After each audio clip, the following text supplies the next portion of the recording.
Capítulo 4. Resultados de la transgresión. Entre las causas primarias que indujeron a Salomón a practicar el despilfarro y la opresión, se destacaba el hecho de que no conservó ni fomentó el espíritu de abnegación. Cuando, al pie del Sinaí, Moisés habló al pueblo de la orden divina: «Hacerme en un santuario, y yo habitaré entre ellos», la respuesta de los israelitas fue acompañada por dones apropiados. «Y vino todo varón a quien su corazón estimuló, y todo aquel a quien su espíritu le dio voluntad, y trajeron ofrendas». Fueron necesarios grandes y extensos preparativos para la construcción del santuario. Se necesitaban grandes cantidades de materiales preciosos, pero el Señor aceptó tan solo las ofrendas voluntarias. «De todo varón que la diere de su voluntad, de corazón, tomaréis mi ofrenda», fue la orden repetida por Moisés a la congregación. La devoción a Dios y un espíritu de sacrificio eran los primeros requisitos para preparar una morada destinada al Altísimo. Otra invitación similar a manifestar abnegación fue hecha cuando David entregó a Salomón la responsabilidad de construir el templo. David preguntó a la multitud congregada: «¿Y quién quiere hacer hoy ofrenda a Jehová?». Esta invitación a consagrarse y prestar un servicio voluntario debían recordarla siempre los que tenían algo que ver con la erección del templo. Para la construcción del tabernáculo en el desierto, ciertos hombres escogidos fueron dotados por Dios de una habilidad y sabiduría especiales.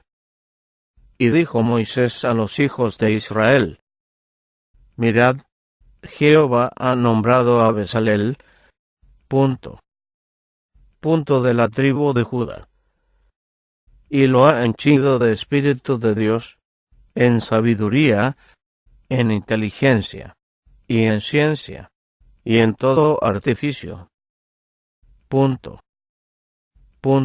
Y ha puesto en su corazón el que pueda enseñar, así él como a Oholiab, de la tribu de Dan, y los ha henchido de sabiduría de corazón, para que hagan toda obra de artificio, y de invención, y de recamado en jacinto, y en púrpura, y en carmesí, y en lino fino, y en telar, para que hagan toda labor, e inventen todo diseño».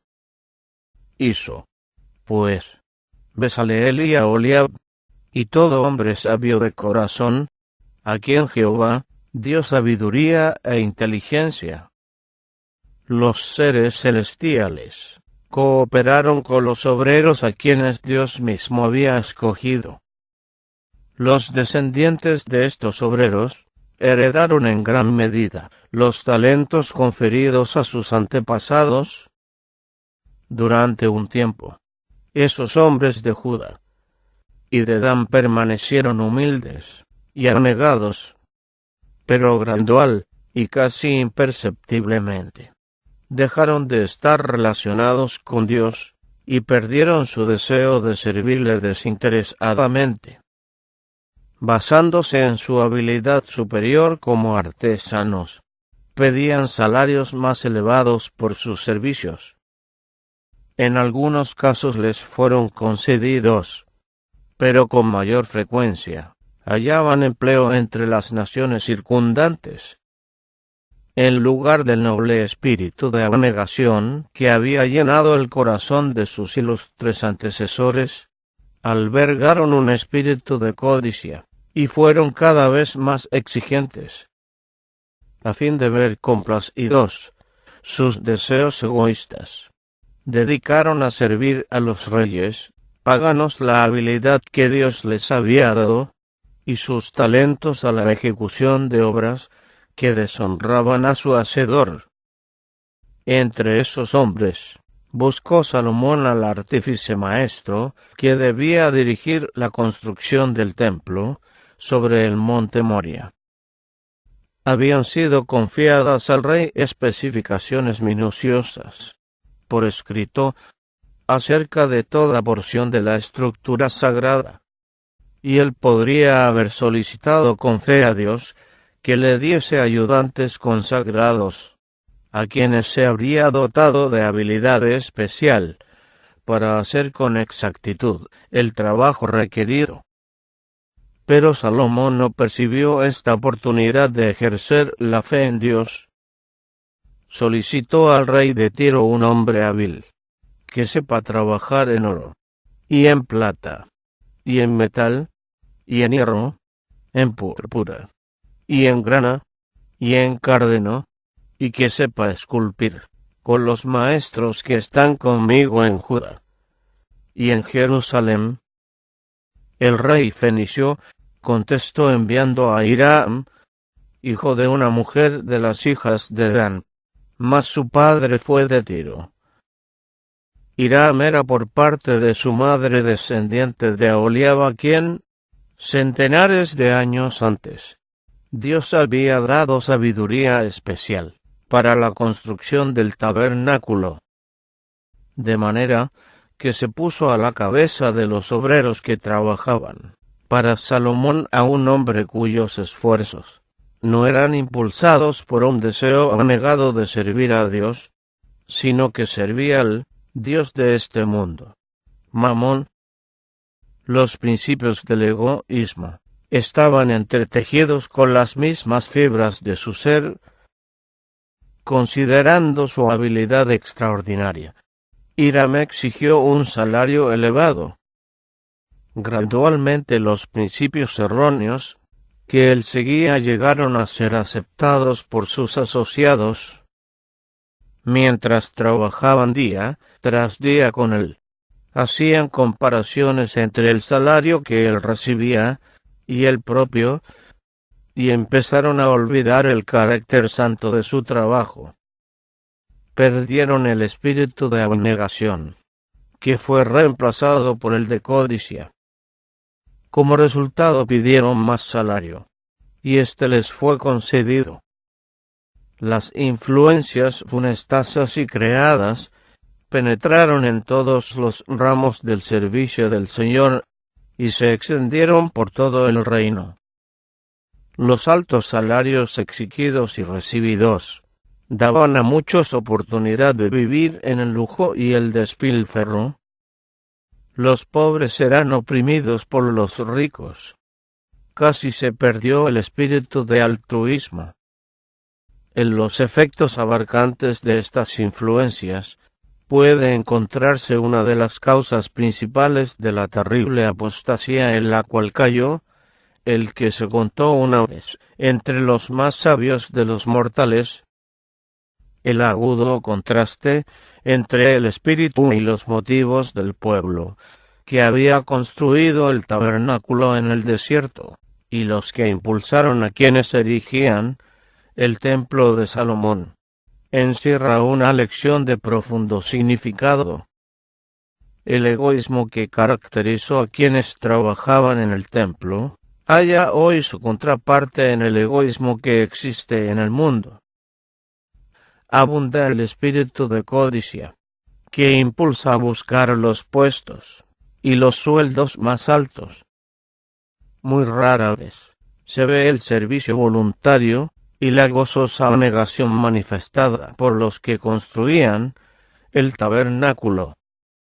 Pero un espíritu, tal es el único, que debiera impulsar a quienes siguen a Jesús. Nuestro divino Maestro nos ha dado un ejemplo de cómo deben trabajar sus discípulos. A aquellos a quienes invitó así: venid en pos de mí, y os haré pescadores de hombres. No ofreció ninguna suma definida como recompensa por sus servicios. Debían compartir su abnegación y sacrificio. Al trabajar no debemos hacerlo por el salario que recibimos. El motivo nos impulsa a trabajar para Dios no debe tener nada que se asemeje al egoísmo. La devoción abnegada y un espíritu de sacrificio han sido siempre y seguirán siendo el primer requisito de un servicio aceptable.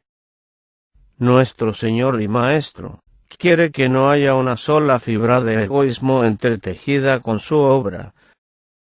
Debemos dedicar a nuestros esfuerzos el tacto y la habilidad, la exactitud y la sabiduría que el Dios de perfección exigió de los constructores del tabernáculo terrenal.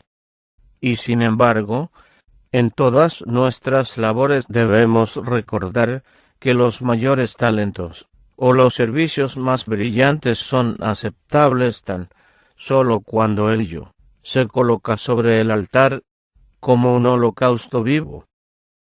Otra de las desviaciones de los principios correctos que condujeron finalmente a la caída del rey de Israel se produjo cuando éste se dio a la tentación de atribuirse a sí mismo la gloria que pertenece solo a Dios. Desde el día en que fue confiada a Salomón la obra de edificar el templo hasta el momento en que se terminó, su propósito abierto fue edificar casa al nombre de Jehová Dios de Israel. Este propósito lo confesó ampliamente delante de las huestes de Israel congregadas, cuando fue dedicado el templo. En su oración, el rey reconoció que Jehová había dicho: «Mi nombre estará allí». Uno de los pasajes más conmovedores de la oración elevada por Salomón es aquel en que suplica a Dios en favor de los extranjeros que viniesen de países lejanos a aprender más de aquel cuya fama se había difundido entre las naciones. Dijo el rey: «Porque oirán de tu grande nombre, y de tu mano verte, y de tu brazo extendido comillas». Y elevo esta petición en favor de cada uno de esos adoradores extranjeros. Tú no irás.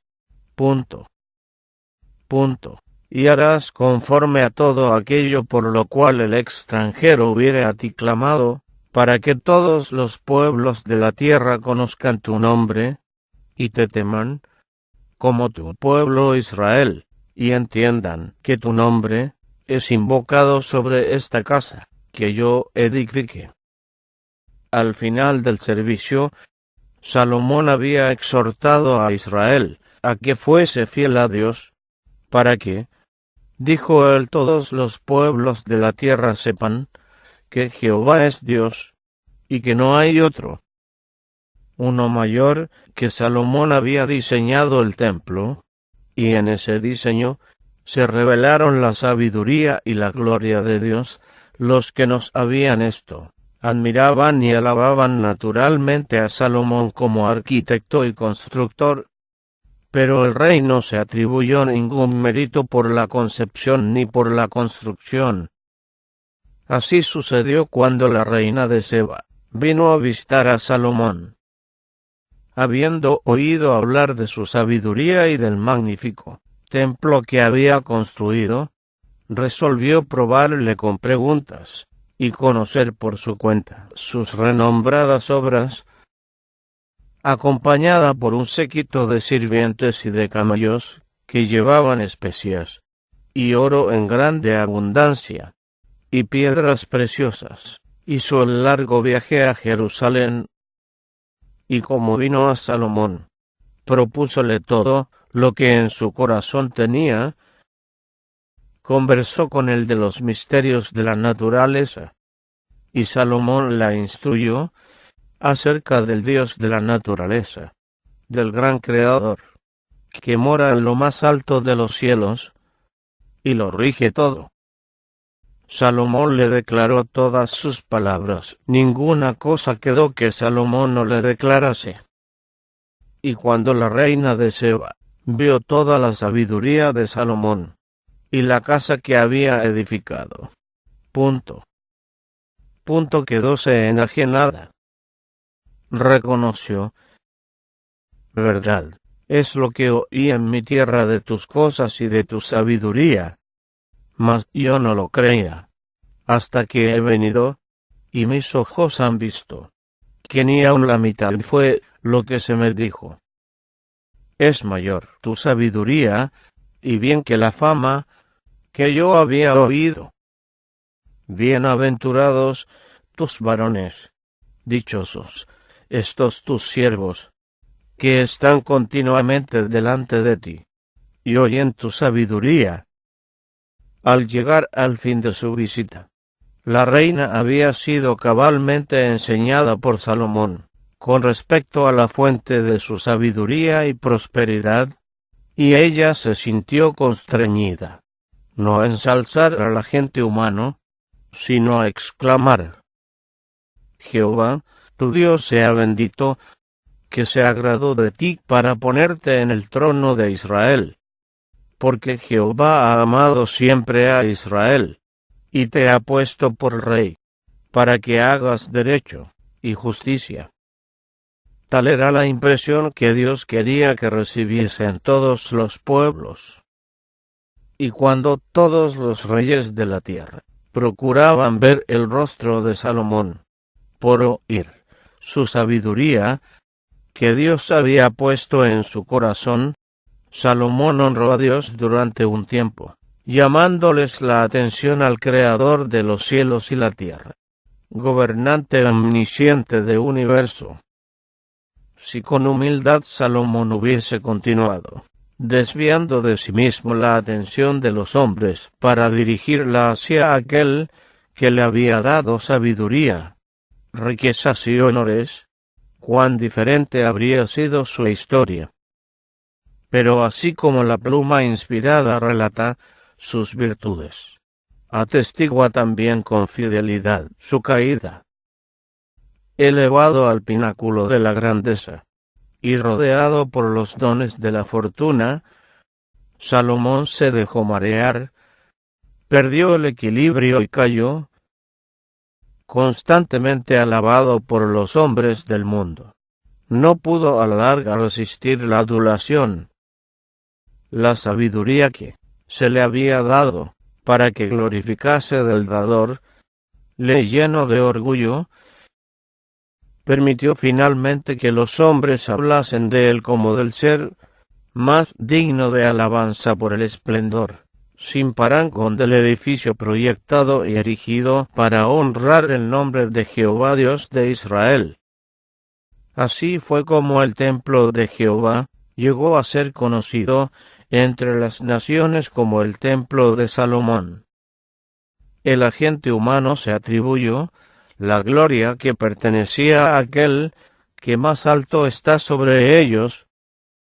Aún hasta la fecha, el templo del cual Salomón declaró: tu nombre es invocado sobre esta casa, que he edificado yo, se designa más a menudo como templo de Salomón, que como templo de Jehová. Un hombre no puede manifestar mayor debilidad que la de permitir a los hombres que le tributen honores por los dones que el cielo le concedió. El verdadero cristiano dará a Dios el primer lugar, el último y el mejor en todo. Ningún motivo ambicioso enfriará su amor hacia Dios, sino que con perseverancia y firmeza honrará a su Padre Celestial. Cuando exaltamos fielmente el nombre de Dios, nuestros impulsos están bajo la dirección divina y somos capacitados para desarrollar poder espiritual e intelectual. Jesús, el Divino Maestro, ensalzó siempre el nombre de su Padre Celestial. Enseñó a sus discípulos a orar: Padre nuestro que estás en los cielos, santificado sea tu nombre. No debían olvidarse de reconocer: tuya es la gloria. Tanto cuidado ponía el gran médico en desviar la atención de sí mismo a la fuente de su poder, que la multitud asombrada viendo hablar los mudos, los mancos sanos, andar los cojos, y ver los ciegos. No le glorificó a él, sino que glorificaron al Dios de Israel. En la admirable oración que Cristo elevó precisamente antes de su crucifixión, declaró: Yo te he glorificado en la tierra. Glorifica a tu Hijo. Rogo, para que también tu Hijo te glorifique a ti. Padre justo, el mundo no te ha conocido, mas yo te he conocido, y estos han conocido que tú me enviaste. Y yo les he manifestado tu nombre, y manifestárélo aún, para que el amor con que me has amado esté en ellos, y yo en ellos. Así dijo Jehová: No se alabe el sabio en su sabiduría, ni en su valentía se alabe el valiente, ni el rico se alabe en sus riquezas, mas alabése en esto el que se hubiere de alabar, en entenderme y conocerme, que yo soy Jehová, que hago misericordia, juicio y justicia en la tierra. Porque estas cosas quiero, dice Jehová, alabaré yo el nombre de Dios. Ensalzarélo con alabanza. Señor, digno eres de recibir gloria y honra y virtud. Te alabaré, oh Jehová Dios mío, con todo mi corazón, y glorificaré tu nombre para siempre. Engrandeced a Jehová conmigo, y ensalcemos su nombre a una. La introducción de principios que apartaban a la gente de un espíritu de sacrificio, y la inducían a glorificarse a sí misma, iba acompañada de otra grosera perversión del plan divino para Israel. Dios quería que su pueblo fuese la luz del mundo. De él debía resplandecer la gloria de su ley mientras la revelaba en la práctica de su vida. Para que este designio se cumpliese, había dispuesto que la nación escogida ocupase una posición estratégica entre las naciones de la tierra.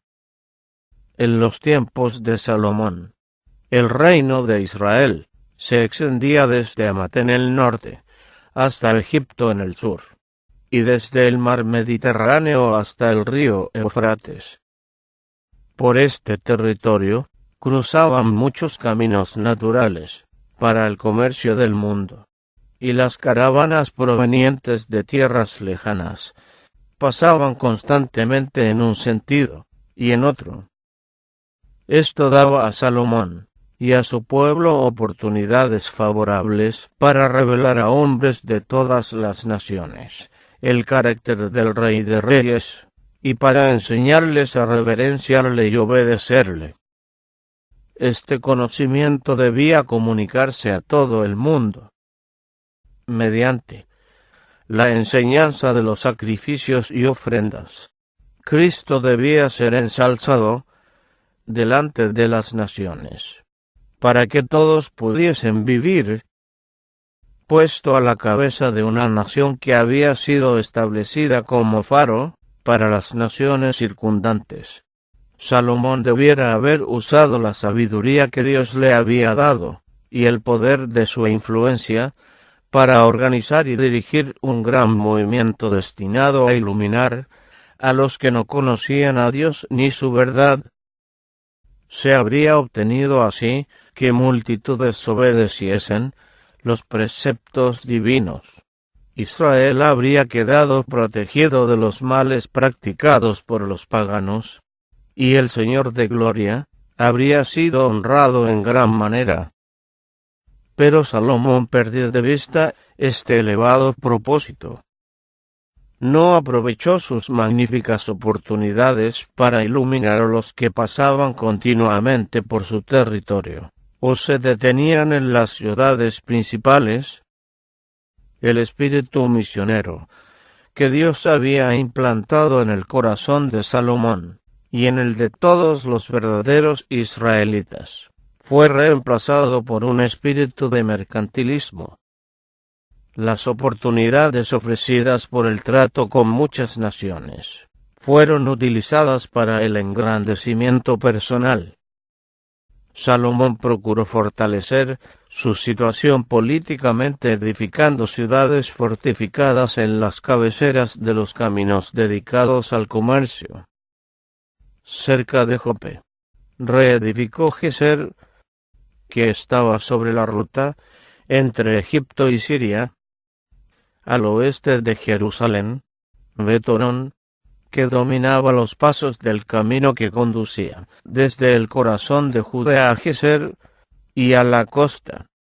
Megiddo, situada sobre el camino de las caravanas que iban de Damasco a Egipto y de Jerusalén al norte, así como Tadmor en el desierto, sobre el camino que seguían las caravanas del oriente. Todas esas ciudades fueron fortificadas poderosamente. Las ventajas comerciales de una salida en el extremo del Mar Rojo fueron desarrolladas por la construcción de navíos en Esión Geber, que es junto. En la ribera del Mar Bermejo, en la tierra de Edom, adiestrados marineros de Tiro, con los siervos de Salomón, tripulaban estos navíos en los viajes a Ofir, y sacaban de allí oro, y mucha madera de Brasil, y piedras preciosas. Las rentas del rey, y de muchos de sus súbditos aumentaron enormemente. Pero, ¿a qué costo? Debido a la codicia y a la falta de visión de aquellos a quienes habían sido confiados los oráculos de Dios, las innumerables multitudes que recorrían los caminos fueron dejadas en la ignorancia de cuanto concernía a Jehová. Cuán sorprendente contraste hay entre la conducta de Salomón y la que siguió Cristo cuando estuvo en la tierra. Aunque el Salvador poseía toda potestad, nunca hizo uso de ella para engrandecerse a sí mismo. Ningún sueño de conquistas terrenales ni de grandezas mundanales manchó la perfección de su servicio en favor de la humanidad. Dijo: las zorras tienen cavernas, y las aves del cielo nidos, mas el Hijo del Hombre no tiene donde recueste su cabeza. Los que, respondiendo al llamamiento del momento, hayan comenzado a servir al artífice maestro, deben estudiar sus métodos. Él aprovechaba las oportunidades que encontraba en las grandes arterias de tránsito. En los intervalos de sus viajes de un lado a otro, Jesús moraba en Capernaum, que llegó a conocerse como su ciudad, situada sobre un camino que llevaba de Damasco a Jerusalén, así como a Egipto y al Mediterráneo. Se prestaba para constituir el centro de la obra que realizaba el Salvador. Por ella pasaban, o se detenían para descansar, personas de muchos países. Allí Jesús se encontraba con habitantes de todas las naciones y de todas las jerarquías, de modo que sus lecciones eran llevadas a otros países y a muchas familias. De esta manera, se despertaba el interés en las profecías que anunciaban al Mesías. La atención se dirigía hacia el Salvador, y su misión era presentada al mundo. En esta época nuestra, las oportunidades para tratar con hombres y mujeres de todas clases y de muchas nacionalidades son aún mayores que en los días de Israel. Las avenidas de tránsito se han multiplicado 1000 veces. Como Cristo, los mensajeros del Altísimo deben situarse hoy en esas grandes avenidas, donde pueden encontrarse con las multitudes que pasan de todas partes del mundo, ocultándose en Dios, como lo hacía Él.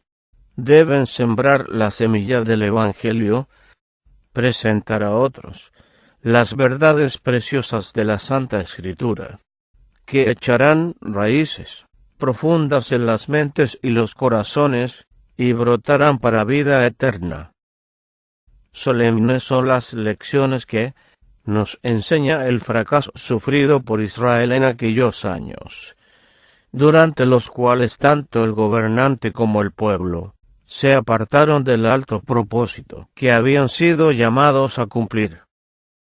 En aquello precisamente en que fueron débiles y fracasaron, el moderno Israel de Dios, los representantes del cielo, que constituyen la verdadera Iglesia de Cristo, deben ser fuertes, porque a ellos les incumbe la tarea de terminar la obra confiada a los hombres y de apresurar el día de las recompensas finales.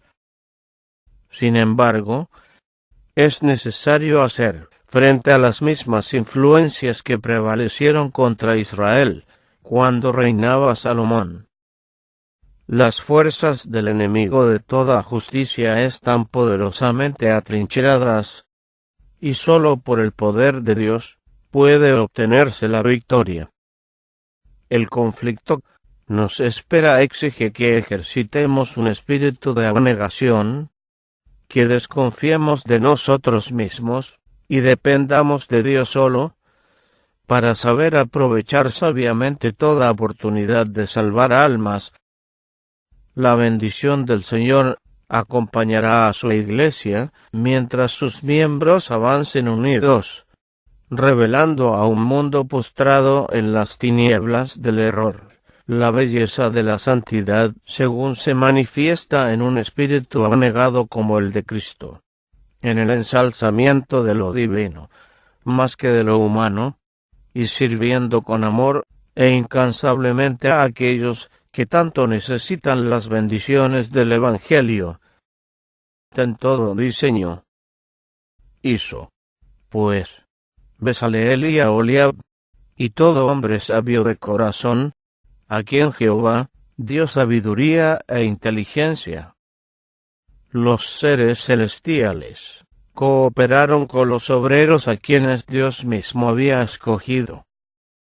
Los descendientes de estos obreros heredaron en gran medida los talentos conferidos a sus antepasados.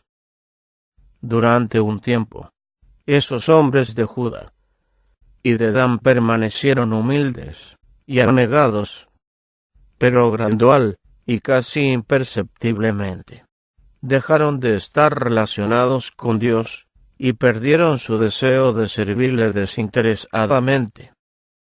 Basándose en su habilidad superior como artesanos, pedían salarios más elevados por sus servicios. En algunos casos les fueron concedidos, pero con mayor frecuencia hallaban empleo entre las naciones circundantes. En lugar del noble espíritu de abnegación que había llenado el corazón de sus ilustres antecesores, albergaron un espíritu de codicia, y fueron cada vez más exigentes. A fin de ver complacidos sus deseos egoístas, dedicaron a servir a los reyes paganos la habilidad que Dios les había dado, y sus talentos a la ejecución de obras que deshonraban a su Hacedor. Entre esos hombres buscó Salomón al artífice maestro que debía dirigir la construcción del templo sobre el monte Moria. Habían sido confiadas al rey especificaciones minuciosas, por escrito, acerca de toda porción de la estructura sagrada, y él podría haber solicitado con fe a Dios que le diese ayudantes solo las ofrendas voluntarias. De todo varón que la diere de su voluntad, de corazón, tomaréis mi ofrenda, fue la orden repetida por Moisés a la congregación. La devoción a Dios y un espíritu de sacrificio eran los primeros requisitos para preparar una morada destinada al Altísimo. Otra invitación similar a manifestar abnegación fue hecha cuando David entregó a Salomón la responsabilidad de construir el templo. David preguntó a la multitud congregada: ¿y quién quiere hacer hoy ofrenda a Jehová? Esta invitación a consagrarse y prestar un servicio voluntario debían recordarla siempre los que tenían algo que ver con la erección del templo. Para la construcción del tabernáculo en el desierto, ciertos hombres escogidos fueron dotados por Dios de una habilidad y sabiduría especiales. Y dijo Moisés a los hijos de Israel: mirad, Jehová ha nombrado a Bezalel, de la tribu de Judá, y lo ha henchido de Espíritu de Dios, en sabiduría, en inteligencia, y en ciencia, y en todo artificio. Y ha puesto en su corazón el que pueda enseñar, así él como a Oliab, de la tribu de Dan, y los ha henchido de sabiduría de corazón, para que hagan toda obra de artificio, y de invención, y de recamado en jacinto, y en púrpura, y en carmesí, y en lino fino, y en telar, para que hagan toda labor. Capítulo 4. Resultados de la transgresión. Entre las causas primarias que indujeron a Salomón a practicar el despilfarro y la opresión, se destacaba el hecho de que no conservó ni fomentó el espíritu de abnegación. Cuando, al pie del Sinaí, Moisés habló al pueblo de la orden divina: hacerme un santuario, y yo habitaré entre ellos, la respuesta de los israelitas fue acompañada por dones apropiados. Y vino todo varón a quien su corazón estimuló, y todo aquel a quien su espíritu le dio voluntad, y trajeron ofrendas. Fueron necesarios grandes y extensos preparativos para la construcción del santuario. Se necesitaban grandes cantidades de materiales preciosos, pero el Señor aceptó tan